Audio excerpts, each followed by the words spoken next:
Quero convidar aqui o presidente do Movimento Brasil Livre, presidente do Partido Missão e futuro presidente da República, Renan Santos.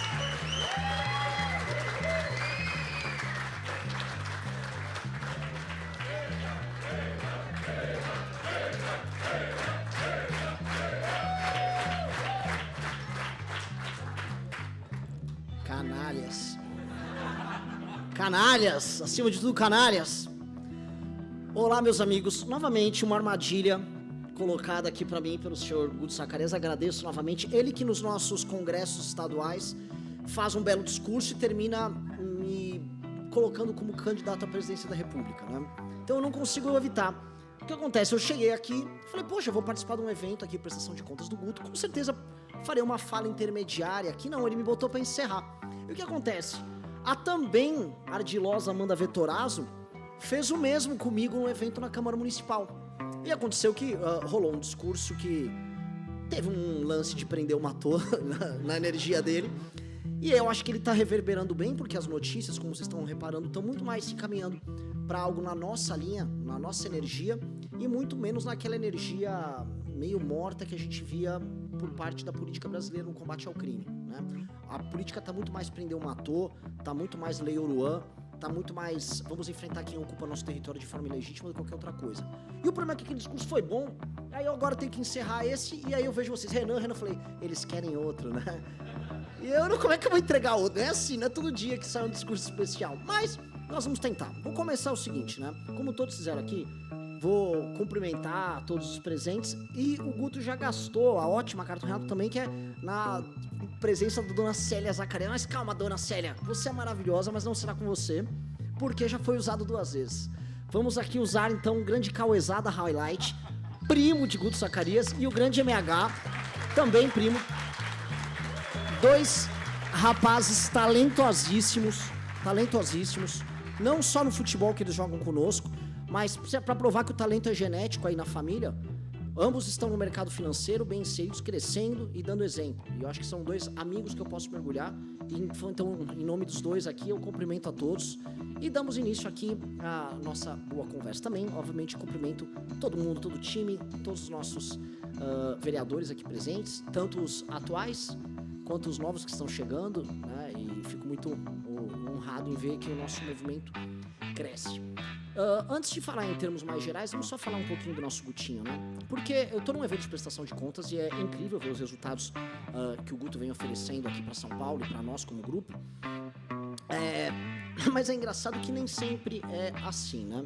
Imagine se eu fosse fazer agora um evento em Curitiba, de prestação de contas do mandato do senhor João Bétega, né? Que é o nosso ex-vereador. Com certeza ele estaria nos agraciando agora com conquistei agora a humilhação das cidadãos e cidadões de Curitiba que são de esquerda, comunistas, que agora estão em Venezuela ou Veneza, né? E outras besteiras do tipo. E o que eu quero demonstrar pra vocês é um cara desses, um cara que foi fazer um mandato em nosso nome, que contou com a esperança de várias pessoas como vocês que moram no estado deles. Esse cara foi expelido do time em 5 meses. Em 5 meses, porque o mandato dele é vergonhosamente ruim. E mais, os funcionários do gabinete, os famosos 9 de Curitiba, abandonaram empregos com bons salários em nome dos valores dos princípios que alicerçam tudo que a gente faz. E aí, quando eu vejo o sacrifício que eles fizeram, e eu vejo o contraste do mandato, entre aspas, do Sr. Bétega com o mandato do Guto, me vem uma sensação, me vem uma gastura, me vem uma angústia, porque eu começo a perceber de fato que tanto o sacrifício deles quanto a qualidade nossa impõe pra gente que fundou o movimento lá em 2014 não só um senso de responsabilidade, mas um pouco de medo. Medo porque a coisa tá começando a ficar muito grande e muito séria. Grande a ponto a gente ver grandes sacrifícios feitos por essas pessoas. E os sacrifícios acontecem todos os dias. A Amanda, perseguida, Amanda Vettorazzo, tá aqui pra provar isso. E aí eu fico com muito medo de errar. Quando vocês se comunicam com esse negócio, o Renan tem que ser candidato a presidente, me vem um medo porque eu não tenho o direito de cometer nenhum erro nessa história. E a gente tá agora, em mais um dia, validando fichas pro Partido Missão. Já estamos batendo as 500 mil, quem diria. Já ultrapassando o Partido Novo, que com 490 e poucas tinha formado dele. e falando, meu Deus, não tenho nenhuma chance de errar porque essas pessoas não estão errando conosco e os mandatos são todos acima da média. E outra coisa que faz muito sentido nisso é o fato das pessoas construírem esses mandatos e construírem suas jornadas pessoais com a sua personalidade intacta. E o que eu quero dizer é o seguinte, o Guto, por exemplo, todo mundo fala, o Renan é um ditador no MBL. Quem conhece a minha saga com o Guto Zacarias, talvez o Guto nunca fez essa reflexão, vai perceber que eu e ele discordamos várias vezes. Eu contratei o Guto, quando o Guto se tornou militante da MBL em 2017, ele começou a coordenar o núcleo aqui em São Paulo, e eu falei, esse cara é bom, vamos contratar ele para trabalhar no nosso escritório. E a gente tem um regime de trabalho no escritório um tanto quanto curioso, é muito difícil trabalhar ali, especialmente muito difícil trabalhar comigo. E em pouco tempo, o meu santo e o do Guto não bateram, e o Guto não mais trabalhou lá, não durou muito tempo, porque não bateu o ritmo e o estilo de cada um. O Guto continuou militando. O Guto foi para o gabinete do Arthur Duval, se tornou essencial no gabinete do Arthur Duval. O Guto depois sai candidato e durante o processo, a construção, a pré-candidatura dele, eu enchi o saco do Guto. Talvez o Renato e a Amanda vão se lembrar que eu era extremamente implicante com o Guto e fiz uma das piores coisas, isso atestado inclusive pelo youtuber e humilhado em debates Wilker Leão. Eu coloquei o desagradável Marcelo Carratu para acompanhar o Sr. Guto Zacarias nas suas andanças, no seu trabalho. Paulo Cruz, que trabalha no MBL agora, pode nos dar um testemunho sobre como é agradável trabalhar com aquela figura. E o senhor Marcelo Carratu acompanhou o Guto Zacarias, e o fato que, discordando de mim, ele venceu. Não trabalhando do meu jeito, ele deu certo. Ganhou para deputado e ganhou muito bem ganhado. Então logo ele ganhou, numa eleição duríssima pra gente, uma eleição em que a gente tinha que enfrentar o bolsonarismo e o petismo. Ele me vira e fala, tem uma ideia. A gente, o que é, Guto? Serei vice-líder do Tarcísio. Aquele que eu estava xingando as maiores atrocidades na live ontem, sim, eu vou ser vice-líder dele, confia que eu tenho um grande plano. O governo vai ser bom, o governo vai ser bem melhor do que a média dos governos que o antecederam, e enquanto deputado, enquanto vice-líder, eu vou poder tocar as boas pautas, vou poder tocar uma privatização da Sabesp, ser protagonista nisso, e vou poder passar meus projetos. E a gente sabe que passar projeto, aprovar não só na Lesp, mas depois ter o projeto sancionado, não é exatamente fácil aqui. O Arthur teve vários projetos que passaram, mas eles não foram sancionados, porque o Dória não gostava dele. O ponto é, o Guto mostrou que eu estava muito errado. E a estratégia adotada pelo Guto, que a gente viu agora na prestação de contas, estava muito acertada. A gente provou que a gente é civilizado no trato com a direita que tentou nos prender, sejamos honestos. E mostrou que há convívio quando há respeito mútuo. E hoje nós temos uma excelente relação com esse governo, ao ponto que temos 2 secretários que estavam presentes aqui no evento. E provavelmente vamos divergir com eles no caminho eleitoral para o ano de 2026. Porque, como vocês sabem, nós temos um projeto próprio, e esse projeto vem aí e ele será um projeto definitivo. E aí eu olho, como eu digo, o Guto é um rapaz que impôs a personalidade dele nos projetos dele, no estilo de ser, no jeito de ser e até na forma como ele discordava conosco. Como eu te disse, o Guto discordou em coisas até estratégicas. E em nenhum momento eu me lembro sequer de ter ficado chateado com o Guto. De fato, ele tem um molho, né? Não é um molho muito apimentado ali, mas é aquele molho que faz a comida indigesta às vezes, e o que eu achava indigesta passar. Isso é personalidade, isso é força política, isso é inteligência, isso é capacidade. E hoje, ele mais forte do que ele entrou, e hoje tendo um dos grandes mandatos, ele nos aponta uma direção. E qual é a direção?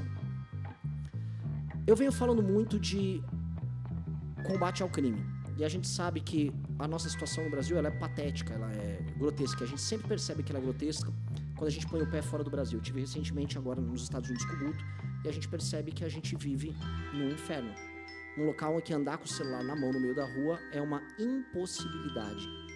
Num lugar que, como eu já disse no outro discurso, todo mundo tem que ter uma grade muito grande, um muro muito bem construído na frente da própria casa, se quiser ter um mínimo de segurança para poder subsistir. O tema da segurança central, porque, para mim, fazer o enfrentamento ao crime organizado é dar um propósito histórico para um povo que não se reconhece como tal. A gente tem um Estado, a gente tem um monte de gente que paga a conta, mas as pessoas não se reconhecem como parte de algo, nem como alguém que ruma para algo maior. Para mim, e tá ficando cada vez mais claro, até porque agora os políticos do Centrão resolveram copiar, e os políticos do Centrão, quando começam a copiar seu discurso, isso significa que seu discurso já cruzou a arrebentação. Eu vi o Helder Barbalho falando em prender o Matô e em declarar uma guerra ao crime organizado no Rio de Janeiro, ele que é governador do Pará. Eu fico primeiro curioso porque ele não faz isso no Pará, primeiro, com um dos piores números em termos de segurança pública do Brasil, e dois, porque ele não combate a grande facção criminosa que controla o Pará, que é a família Barbalho. Né? Seria basicamente uma grande revolução que ele faria no estado dele ao enfrentar a si próprio e ao pai dele. Mas não, ele não vai fazer isso, ele vai apenas copiar nosso discurso num evento com outros governadores. O que nós temos, portanto, já que reverberou e já que eles vão fingir, o que nós vamos fazer? A ideia de uma guerra, guerra real, guerra declarada pelo presidente da República, que se Deus quiser nós vamos eleger em 2026. A guerra que nós vamos declarar e a reocupação dos territórios brasileiros é o primeiro capítulo da criação de um pacto que nós vamos ter entre todas as regiões do Brasil, entre todas as culturas e todos os povos que compõem o Brasil. Mas é uma guerra que não termina na eliminação dos Oruans, Poses do Rodo, Marcolas e coisas do tipo. É uma guerra que continua necessariamente, e aí eu volto a juntar com o Guto aqui, no sonho do Guto da inserção das pessoas pela educação. A gente vive falando, prender o Matô, mas depois vem o quê? Bandeira, quartel, escola. Vamos colocar a bandeira naqueles lugares, vamos trazer a segurança e nós vamos integrar as pessoas através da educação e libertá-las. Esse papel é o papel da nossa geração, porque nós não temos muito tempo. Eu volto a colocar, é pouco tempo que a gente tem. Em 2028, as contas públicas elas vão para uma tendência de estourarem. O Brasil vai para um default, ou para uma quebra, não vamos ter como pagar as contas públicas. A inteligência artificial e a quarta revolução industrial estão chegando aí e do ponto de vista econômico o Brasil está no pior dos cenários. Nós não temos mão de obra qualificada para participar desse jogo. O mundo vai se concentrar na mão de China, Estados Unidos e nos países que têm mão de obra capaz e tecnologia proprietária. Nós não somos nada disso. O mundo vai começar a produzir o agro, essa agricultura altamente tecnológica que nós temos, em lugares que não tinha, como na estepe eurasiana e na África. E vai restar pra gente talvez sambar, dar risada, olhar, ou fazer como os nossos jovens talentosos estão fazendo, que é ir embora daqui. O tempo que nós temos para fazer essa revolução, ou seja, a missão da nossa geração, é coisa de 20 a 30 anos.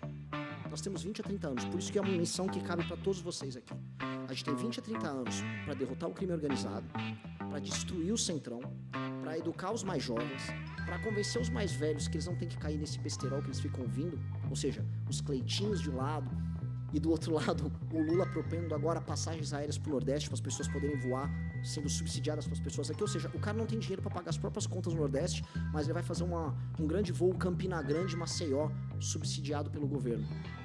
Definitivamente, os únicos que têm algo a dizer hoje somos nós. No debate público, nas grandes discussões, a ponto da gente ver diariamente aquilo que a gente propõe ser copiado pelos nossos concorrentes. E eles não copiam porque eles têm o mesmo sonho e têm a vontade de ter o mesmo sacrifício. Eles copiam porque eles querem ter likes e views e votos em cima das ideias que nós plantamos. E eu fico muito tranquilo, porque eu não chego nem a me sentir mal. Eu não acho que o Barbalho vai prender e matar. Eu não acho que o Zema vai declarar guerra a ninguém. Eu não acho sequer que o presidente da República, que o Centrão está propondo, que governa logo aqui perto, vai fazer nada de muito especial. Então, eu não tenho nada a temer. Eu acho que o que nós temos a temer é a fraqueza e a inação de nós mesmos em tomar as rédeas desse destino que é nosso. Somos nós que estamos propondo as ideias, somos nós que temos os melhores mandatos, somos nós que colocamos a nossa pele em risco defendendo o que a gente acredita, e somos nós que a partir do ano que vem, com um partido que é nosso, com as ideias que são nossas, e com os melhores homens e mulheres, somos nós que vamos começar a governar essa porra. E eu peço isso pra vocês muito, assim, de coração aberto. Nós não temos chance de errar, mas não temos o direito sequer de ter preguiça. Não tenham preguiça. A nossa guerra só começou. E esse aqui é um convite para vocês participarem. Muito obrigado.